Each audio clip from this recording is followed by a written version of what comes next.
Hello everyone, this side is Komal. Welcome to CAMS Club. In this video we are going to do colligative properties.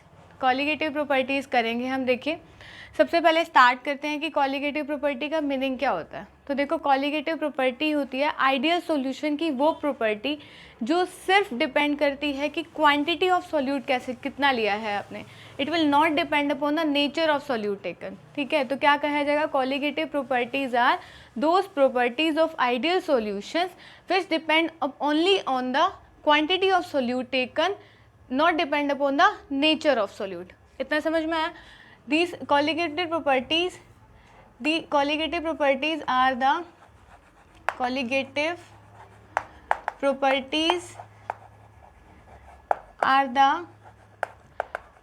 the properties of ideal solution, are the properties of ideal solution, properties of ideal solution which depend only upon the which depends only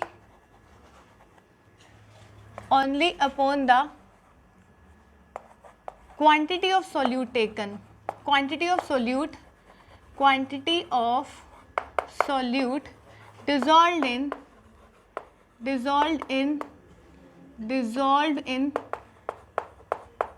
a solvent, the quantity of solute dissolved in solvent, and not depend upon, but not depends upon nature of solute, but not depends upon nature of solute, depends upon nature of solute. ठीक है, इतनी बात समझ में. मैंने क्या कहा, colligative properties वो प्रॉपर्टीज़ होती हैं जो आइडियल सॉल्यूशन की वो प्रॉपर्टीज़ होती हैं जो डिपेंड करती हैं कि आपने कितना क्वांटिटी ऑफ सॉल्यूट लिया है dissolve in a specific amount of solvent. ठीक है, आप कितना अमाउंट ऑफ सॉल्यूट को डिजॉल्व कर रहे हैं सॉल्वेंट में, ना कि इस चीज़ पे डिपेंड करती है कि उस सॉल्यूट का नेचर क्या है. ठीक है, मतलब कि सिर्फ डिपेंड करती है क्वांटिटी ऑफ सॉल्यूट पे डिपेंड करेगी. किस चीज़ पे डिपेंड करेगी, क्वांटिटी ऑफ सॉल्यूट पे, नेचर पे डिपेंड नहीं करेगी. डिपेंड करेगी सिर्फ क्वांटिटी पे, नेचर ऑफ सॉल्यूट पे डिपेंड नहीं करेगी. इतना समझ में आया. उसे कहा जाता है कॉलिगेटिव प्रॉपर्टीज़. हमें 4 कॉलिगेटिव प्रॉपर्टीज़ पढ़नी है. फर्स्ट है हमारा RLVP, जिसे कहते हैं relative lowering of vapour pressure, relative lowering of vapour pressure. Second आपने पढ़ना है एलिवेशन इन बॉइलिंग पॉइंट.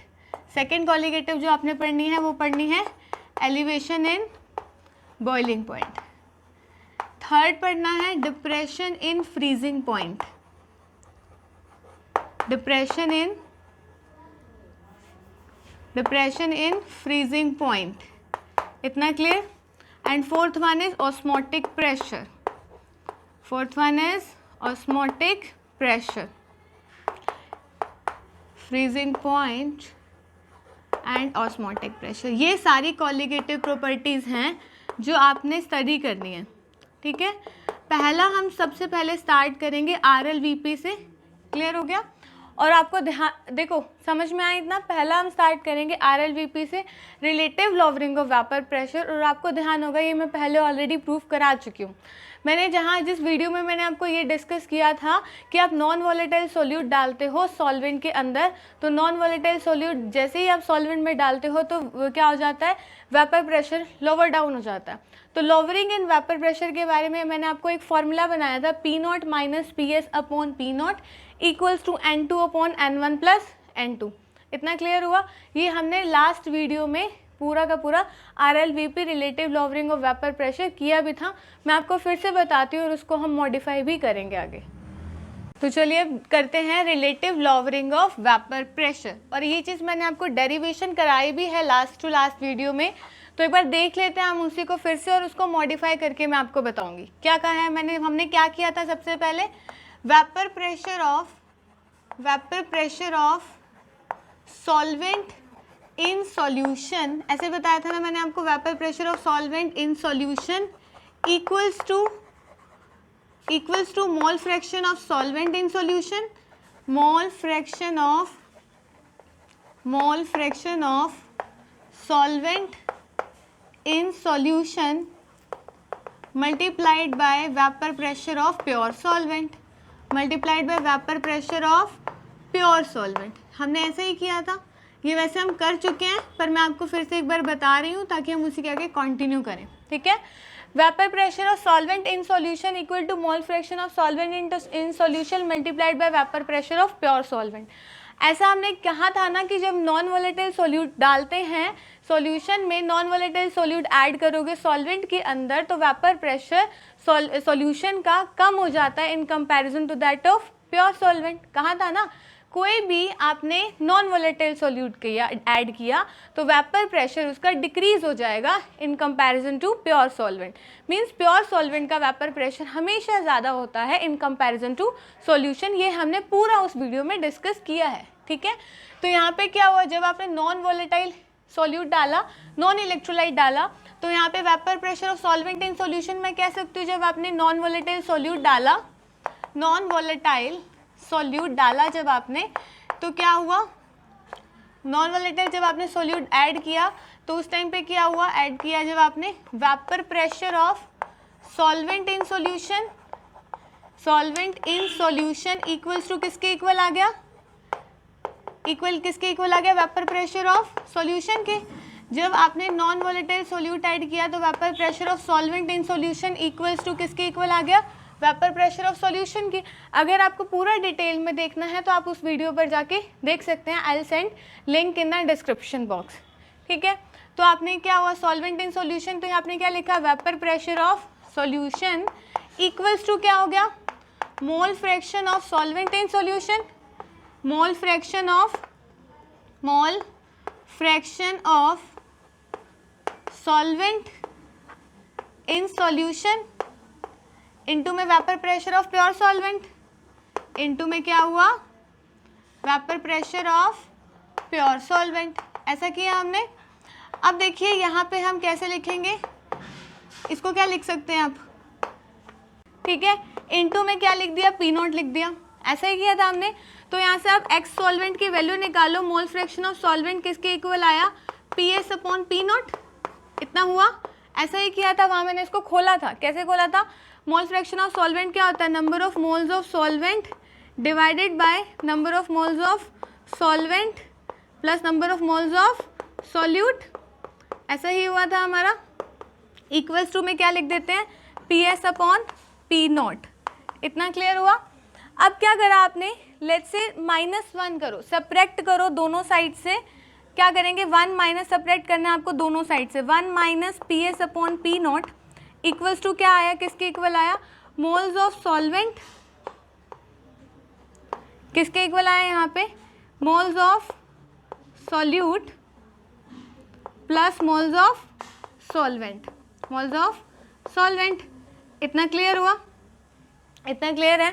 अब देखिए, इतना क्लियर है। अब देखिए यहाँ से क्या है, 1 माइनस किया है ना दोनों साइड से, तो यहाँ पे क्या बचा आपका, P not minus P S upon P not equals to P not minus P S upon P not, P not minus P S upon P not equals to, यहाँ क्या बचेगा, मोल्स ऑफ सॉल्यूट, आपने इसका LCM लिया तो ये solvent से solvent cancel out हो जाएगा ना, moles of solute plus moles of solvent minus moles of solvent, वो कैंसिल आउट हुआ, तो ऊपर क्या बचा, moles of solute divided by moles of solute plus moles of solvent.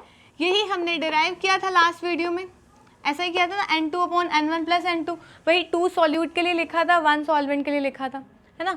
तो अब देखिए यहाँ पे क्या है, ये आपने जनरल एक्सप्रेशन डिराइव करा है, पर आपको ना ये देखो इतना टफ हो जाती है इसकी कैलकुलेशन करना।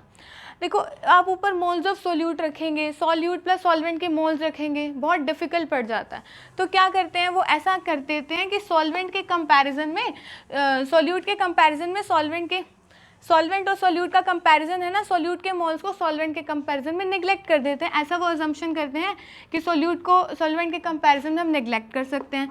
तो P not minus P S upon P not मैंने किया, इक्वल्स टू आप क्या लिख देते हैं, moles of solute plus moles of solvent करके वो पूरा का पूरा उन्होंने एक एक्सप्रेशन बना दिया। हमें क्या करना पड़ा यहाँ से, इसको थोड़ा सा कॉम्प्लिकेटेड रिलेशन था तो हमें उसको सही करा तो हमने कैसे किया उसको, हमने कहा कि सॉल्वेंट के मोल्स को सोल्यूट के ये सॉल्वेंट के मोल्स को सोल्यूट के कंपैरिजन में क्या कर दिया, सोल्यूट के मोल्स को नेग्लेक्ट कर दिया सॉल्वेंट के कंपैरिजन में। क्यों किया, क्योंकि हमें इसकी कैलकुलेशन करना बहुत ज़्यादा डिफ़िकल्ट लग रहा था, टफ लग रहा था। देखो तो अब मैं इसको नेग्लेक्ट ना करें, इस चीज़ को मैं मॉडिफाई करूँगी, ठीक है, ताकि हमें इस रिलेशन को, इस इक्वेशन में से ये चीज़ क्या करनी है, हमें नेग्लेक्ट करना पड़ा ना टू मेक इट ईजी। तो हम क्या करेंगे, इस क्या करा जाएगा, इस रिलेशन को मॉडिफाई किया जाएगा ताकि ये थोड़ा टफ ना लगे। तो देखिए ये हमने रिलेशन निकाला है P0 minus PS upon P0। मैंने क्या बोला, ये जो हमने डिराइव किया है ये इसके कैलकुलेशन करना बहुत टफ हो जाता है, सोल्यूट के मोल्स और सॉल्वेंट के मोल्स। इसीलिए हमने कई केसेस में हम ये मान लेते हैं कि सॉल्वेंट के मोल्स को सोल्यूट के मोल्स को सॉल्वेंट के मोल्स के कंपैरिजन में आप नेग्लेक्ट कर सकते हो। आपको नेग्लेक्शन करना पड़ा ना, तो इस चीज़ को मॉडिफाई किया गया, जिसको बोला गया मॉडिफाइड रो। ठीक है, यहाँ पे हम क्या कर रहे हैं, इसको मॉडिफाई कर रहे हैं ताकि हमें नेग्लेक्शन नहीं करना पड़े। तो मॉडिफाई कैसे करेंगे, देखो ये आपका था moles of solute divided by moles of solvent. आप इसको क्या करिए, रेसिप्रोकल ले लो। इसका रेसिप्रोकल लोगे तो क्या बनेगा, P0 upon P0 minus PS equals to क्या बना, moles of solvent divided by moles of solute plus solvent. ठीक है, मोल्स ऑफ सोल्यूट, आपने इसको क्या करा, सॉल्वेंट के मोल्स थे, सोल्यूट के मोल्स थे, डिवाइडेड बाय सोल्यूट के मोल्स हो गए। इतना क्लियर हुआ। तो P0 minus PS equal to क्या लिख सकते हैं, इसको लिख सकते हो मोल्स ऑफ सॉल्वेंट, अलग अलग कर देते हैं, moles of solvent divided by moles of solute plus क्या आ गया, 1 आ गया, 1 को इधर लेकर आओ, P0 माइनस PS -1 यहाँ लेकर आए, moles of solvent upon moles of solute हो गया। अब देखिए, अब इस लेफ्ट साइड पर सॉल्व करो, क्या बनेगा, P0 माइनस PS है, क्लियर हुआ। यहाँ क्या हुआ, P0 माइनस PS, क्लियर इतना। यहाँ पे क्या हुआ, moles of solvent divided by moles of solute. अब देखो क्या बचता है, P0 minus P0 cancel out हुआ, माइनस है अंदर जाके PS है, ये PS upon P0 minus PS equals to moles of solvent divided by moles of solute.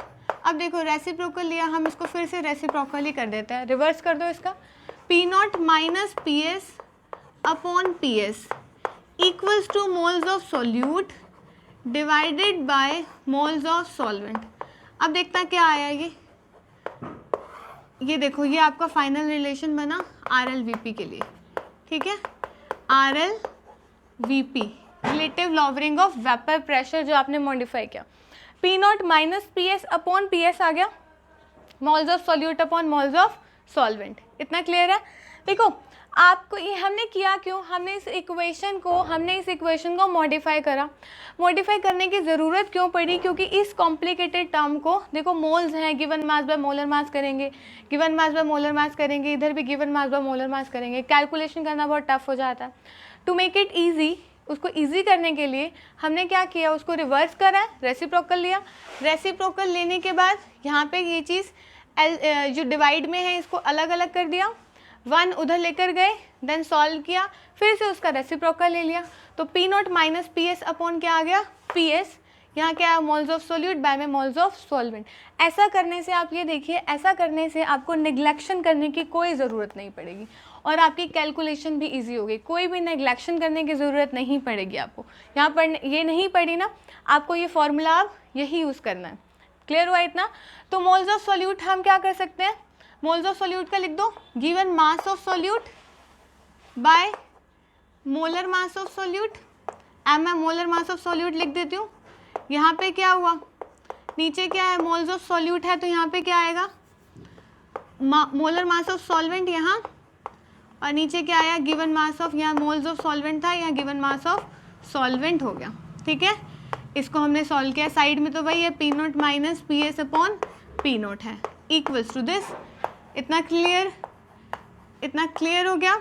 Equation बन गई P not minus P S upon P S equals to moles of solute given mass by molar mass of solute given mass by molar mass of solvent. ये clear हो गया? करा क्यों? To make it easy, modify कर दिया। हर solutions के लिए ओबे करेगा ये, ठीक है? ज़्यादातर हम यही यूज़ करते हैं। अब क्वेश्चन करते हैं RLVP के ऊपर। देखिए क्वेश्चन करते हैं relative lowering of vapour pressure पे। क्वेश्चन है देखो, vapour pressure of dilute aqueous solution of glucose दे रखा है 760 mmHg एट 373 केल्विन। आपको फाइंड आउट करना है मोलैलिटी और मोल फ्रैक्शन ऑफ सॉल्यूट। सबसे पहले फॉर्मूला लिखो, क्या फॉर्मूला था? P not minus P S upon P S equals to क्या था? Mole fraction of solute divided by mole fraction of solvent. यही था ना? अभी हमने डिराइव किया था, मैंने इसको मॉडिफाई किया था विदाउट एनी नेग्लेक्शन। अब क्या है यहाँ पे? पी नॉट यानी कि वेपर प्रेशर ऑफ आपके पास सॉल्यूशन का दे रखा है, पी एस आपके पास दिया हुआ है, वेपर प्रेशर ऑफ सॉल्यूशन दिया है 750 mmHg। आपके पास पी नॉट क्या होगा? 760 mmHg। क्यों? क्योंकि वाटर के लिए at the 373 kelvin temperature, vapour pressure of water at 373 kelvin temperature आपका कितना होता है? 760 mmHg। तो आपका ये पी नॉट कितना हो गया? 760। पी एस आपका गिवन है 750, यहाँ पुट करो कितना होगा? 760 माइनस 750 डिवाइडेड बाय कितना हुआ? 750 equals to moles of solute को क्या कह सकते हो? Given mass of solute divided bye molar mass of solute. यहाँ पर क्या है? इनटू में क्या हुआ? गिवन मास ऑफ सॉल्वेंट, ऊपर क्या है? Molar mass of solvent, molar mass of solvent. अब देखिए आपको क्या निकालना है? मोल फ्रैक्शन निकालना है। सबसे पहले मोलैलिटी निकालनी है, फिर मोल फ्रैक्शन निकालना है सॉल्यूट का। ये चीज़ हो गई क्लियर? अब देखो आपके पास मोलर मास ऑफ सॉल्वेंट की m है मोलर मास, सॉल्वेंट का मोलर मास कितना है? आपके पास वाटर दे रखा है यहाँ पर, तो मोलर मास ऑफ सॉल्वेंट यानी कि मोलर मास ऑफ वाटर की बात कर रहा है, वो कितना होता है? वाटर का मोलर मास 18 ग्राम पर मोल। तो यहाँ लिखा, आप इसको माइनस करो, क्या बचा? 10 डिवाइडेड बाय 750 इक्वल्स टू क्या हुआ यहाँ पे? Moles of solute by molar mass of solute, W of solute by में क्या हुआ? Molar mass of solute. यहाँ क्या लिख रहे हैं? इनटू में 18 divided by W of solvent. अब देखो यहाँ से 18 को मैं नीचे लेकर जाती हूँ, 18 को नीचे लेके आए तो 10 डिवाइडेड बाय 750 इंटू में 18 which is equals to W of solute by molar mass of solute. यहाँ पे क्या है? Into W of solvent. अब देखो आपके पास मोलैलिटी का फॉर्मूला क्या होता है? Given mass number of moles of solute by mass of solvent in kg, यही होता है ना? Molality equals to number of moles of solute. मैं लिख देती हूँ नंबर ऑफ मोल्स को खोलकर, given mass upon molar mass of solute, number of moles of solute divided by mass of solvent in kg। ठीक है, तो सॉल्वेंट का मास आप किस में लेते हैं? kg में। ठीक है, kg में अगर ग्राम्स में लेंगे तो ऊपर क्या लग जाएगा? 1000 लग गया। क्लियर है? तो यहाँ हम ग्राम में ले रहे हैं तो ऊपर क्या लग गया? 1000 लग गया। तो यही तो फॉर्मूला है मोलैलिटी का। देखो यहाँ पे क्या बना? Given mass of solute by molar mass of solute plus given mass into solvent का मास। तो इस चीज़ को आप क्या लिख सकते हैं? मोलैलिटी। इस चीज़ को आप क्या लिख सकते हैं? मोलैलिटी है ये। क्लियर हुआ? तो आपको मोलैलिटी ही तो फाइंड आउट करनी है। तो आपने यहाँ मोलैलिटी लिखा, तो ये देखो मोलैलिटी आपका मास of solute by molar mass of solute into mass of solvent in kg। इतना क्लियर है? तो आप इसको लिख दीजिए, क्या बनेगा? 10 डिवाइडेड बाय 750 इंटू में 18 इक्वल्स टू क्या है? इक्वल टू में क्या है? यहाँ आप kg लिख रहे हो तो kg लिख रहे हो, नो प्रॉब्लम। ग्राम लिख रहे हो तो ग्राम लिख लो। यहाँ क्या बन गया? मोलैलिटी। क्लियर है? एक बार 10 यहाँ पर क्या था? mmHg में था। इसकी यूनिट क्या है? mmHg। आपको यूनिट से पता लग जाएगा। ये क्या है? mmHg। 18 क्या थे? ग्राम पर मोल था। क्लियर हो गया? 18 क्या था? ग्राम पर मोल, मोलर मास था ना। ये ग्राम्स में है तो ऑब्वियसली आप ध्यान रखना, ये ग्राम में लोगे, ध्यान रखेंगे ना, क्योंकि मैंने इसलिए लिखा आपको समझ में आ जाए कि आपको 1000 लिखने की नीड है या नहीं है। तो ये ग्राम्स में है तो आपको ग्राम ही में ही लेना पड़ेगा, तो आपने 1000 लगाया। तो यहाँ पे क्या लिखेंगे, इस पूरी वैल्यू को आपने क्या किया, मोलालिटी, इस चीज़ को आप यहाँ का लिख सकते हो मोलालिटी, ठीक है, ये 1000 नीचे मोलालिटी बाय में 1000, ये है ना, इस चीज़ को आपने मोलालिटी लिख दी, यहाँ 1000 लिखा था, क्लियर हो गया। तो मोलालिटी, ये मोलालिटी बाय में 1000 कर दिया, ये चीज़ आपने यहाँ फिट कर दिया। अब क्या है, मोलालिटी निकालो, 10 multiplied by 1000 divided by 750 into में 18, आपका मोलालिटी आ गया, ठीक है। मोलालिटी यहाँ से आपने फाइंड आउट करा, मोलालिटी आपका फाइंड आउट करने के बाद कितना आएगा, 0.74 मोलल, ठीक है, कितना है, 0.74 molal, molality, moles per KG या दो, मोलल हो गया, मोल पर केजी हो गया, यूनिट है उसकी। आपको क्या निकालना है, सेकेंड पार्ट में मोल फ्रैक्शन ऑफ सॉल्यूट निकालना है। अब आपको मोल फ्रैक्शन सॉल्यूट का आप कैसे फाइंड आउट कर सकते हैं, देखिए आपको ये पता है मोल fraction of solute plus mole fraction of solvent तो आपका क्या होता है, 1 के इक्वल होता है, ये पता है आपको। अगर आपको कहीं से आप सॉल्वेंट का मोल फ्रैक्शन निकालो तो आप 1 माइनस सॉल्यूट कर देंगे, मतलब आपको सॉल्यूट का चाहिए तो आप सॉल्यूट का निकालना है आपको मोल फ्रैक्शन, तो आप क्या करना है, आपको 1 minus mole fraction of solvent कर सकते हैं। पर आप पहले सॉल्वेंट का तो निकालो, क्या होता है formula, PS mole fraction, PS is equals to, mole fraction निकालना हो तो आपके पास फॉर्मूला क्या होता है, vapour pressure equals to mole fraction of solvent into में प्योर का, यही तो हमने किया था, PS is equal to P not into X, किया था ना सबसे पहले राउट्स लॉ से। तो यहाँ से आपका क्या निकला है, यहाँ से मोल फ्रैक्शन ऑफ सॉल्वेंट का निकाला आपने, मोल फ्रैक्शन ऑफ सॉल्वेंट ही तो था, सॉल्वेंट है ये, ठीक है। तो यहाँ से आपका क्या आ गया, P S upon P not equals to mole fraction of solvent, clear. P S किसके इक्वल था, 750, पी नॉट था 760, तो 750 डिवाइडेड बाय 760 कितना हुआ, मोल फ्रैक्शन ऑफ सॉल्वेंट। अब मोल फ्रैक्शन ऑफ सॉल्वेंट आपका ये निकल गया, आपने क्या किया, 1 माइनस करेंगे तो आपका क्या निकलेगा, सॉल्यूट के मोल्स निकलेंगे, मैं यहाँ कर देती हूँ। तो आपके पास सॉल्यूट के मोल्स कितने आएंगे, mole fraction of solute equals to that of 1 minus 750 divided by 760। आपने इसको मोल फ्रैक्शन सॉल्यूट के क्या निकले, 1 माइनस 750 डिवाइडेड बाय 760, इतना क्लियर हुआ। जब आप इसको सॉल्व करेंगे तो आपके पास आंसर आएगा 0.0132, ठीक है, 0.0132 आपके पास क्या आ गया, मोल फ्रैक्शन आ गया आपके पास सॉल्यूट के, ये हुआ सेकेंड पार्ट का आंसर, इतना क्लियर है। तो देखो सॉल्वेंट का आपको मोल्स आसानी से निकल गए ना, P S is equal to P not into X of solvent, यहाँ से आपने सॉल्वेंट निकाला, सॉल्यूट का चाहिए तो 1 माइनस कर दिया, आपके पास सेकेंड का आंसर आ गया, ठीक, क्लियर हो गया इतना।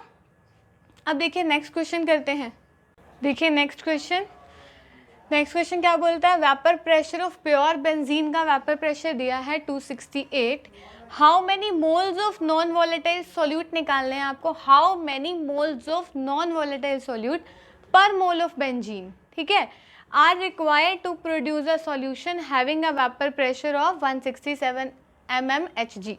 देखो फॉर्मूला क्या था, P not minus P S upon क्या है, पी एस इक्वल्स टू क्या लिखा था, number of moles of solute divided by number of moles of solvent. अब एक बात देखो, आपने उसने क्वेश्चन में आपसे पूछा क्या है, how many moles of non volatile solute per mole of benzene, यानी कि solvent, moles of solute by moles of solvent ही उसने पूछा है, मतलब इसी का रेशियो पूछा है, आंसर क्या आएगा, how many moles of solute per mole of solvent, पर मोल ऑफ बेंजीन यानी कि सॉल्वेंट, ये किसके इक्वल आएगा वही आपने कैलकुलेट करना है। अब देखो प्योर का कितना दे रखा है 268, पीएस कितना दे रखा है, सॉल्यूशन का कितना दिया है 167 डिवाइडेड बाय 167, ठीक है, ये किस में था mmHg में, और यहाँ भी क्या है mmHg में।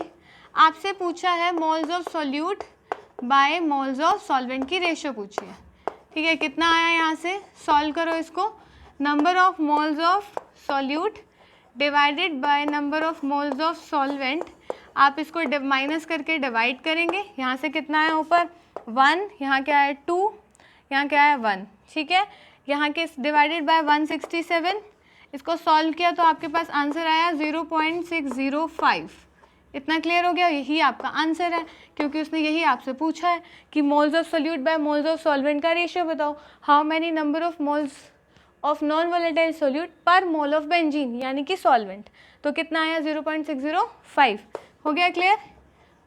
ठीक है, चलो फिर करते हैं अब नेक्स्ट क्वेश्चन। देखिए नेक्स्ट क्वेश्चन क्या कहता है, calculate the weight of urea which must be dissolve in 400 gram of water so that the final solution का vapour pressure has 2% less than the pure water. ठीक है, क्वेश्चन में बोला है कि फाइनल सॉल्यूशन का वेपर प्रेशर 2% कम है प्योर वाटर से। सॉल्यूशन का वेपर प्रेशर प्योर वाटर से 2% कम है। अगर आपने मान लिया प्योर वाटर P0 लिख देती हूँ मैं, वाटर का कितना है, लेट से 100 है, तो PS कितना होगा 2% कम, यानी कि कितना हो गया 98। अगर ये 100 है तो ये कितना हुआ 98, 2% कम है सॉल्यूशन का। तो फॉर्मूला क्या था, P0 minus PS upon P0, अब P0 minus PS upon PS equals to क्या था यहाँ पर हमारा, moles of solute by moles of solvent. अब देखो इसको ओपन करेंगे, यहाँ से पुट करो सब वैल्यूज़ को, P0 minus PS, P0 is 100, PS is 98 divided by 98 equal to क्या हुआ, W ऑफ सॉल्यूट बाय में W of mass of solute, यहाँ पे क्या हुआ इनटू नीचे W ऑफ सॉल्वेंट, ऊपर मोलर मास ऑफ सॉल्वेंट। अब देखिए आपसे क्या पूछा है, यहाँ लेफ्ट साइड पे कितना आया 2 divided by 98 equals to W of solute, calculate the weight of urea, मतलब W ऑफ सॉल्यूट यानी कि W ऑफ यूरिया आपको निकालना है, M ऑफ सॉल्यूट यानी कि यहाँ पर यूरिया है, यूरिया का मास कितना होता है 60, NH2CO NH2 आप निकालो 60 आया। मोलर मास ऑफ सॉल्वेंट आपको कितना दिया है 400 grams, clear. W of solute आपको सॉल्वेंट का वेट कितना दिया है, मास कितना दिया गया है, सॉल्वेंट का जो मास दिया है आपके पास, अच्छा ये W ऑफ सॉल्यूट आपके पास है 400, ऊपर आपको सॉल्वेंट का मास लिखना है यानी कि प्योर वाटर का कितना आया 18, क्लियर। अब आप कैलकुलेट करो यहाँ से W of urea, W of urea आपने कैलकुलेट किया तो क्या आएगा 2/18 है यहाँ पर, यहाँ से 2/98 है, यहाँ से 60 ऊपर गया इंटू 60 इंटू 400 डिवाइडेड बाय 18 नीचे आ गया। ठीक है, मैंने इसको रीअरेंज करके सॉल्व किया, ये 260 400 98 नीचे था, 18 यहाँ पर आ गया। अब इसको सॉल्व करना, आपके पास पूरा का पूरा आपको यही आंसर मिलेगा, यही आपसे पूछा है कि वेट ऑफ यूरिया कितना होगा। क्लियर हो गया? ध्यान रखने की बात सिर्फ इतनी है, उसने कहा है सॉल्यूशन का वेपर प्रेशर 2% कम है प्योर वाटर से। अगर प्योर वाटर का वेपर प्रेशर 100 है तो सॉल्यूशन का वेपर प्रेशर कितना होगा 98, तो 100 माइनस 98 डिवाइडेड बाय 98। इधर आपने मोल्स ऑफ सोल्यूट ओपन किया, W of solute by molar mass of solute, urea का मोलर मास निकालो NH2CO NH2 कितना आएगा 60, 14 है यहाँ पर, 14 2 प्लस हाइड्रोजन के लिए 4, कार्बन 12, ये 16, ठीक है।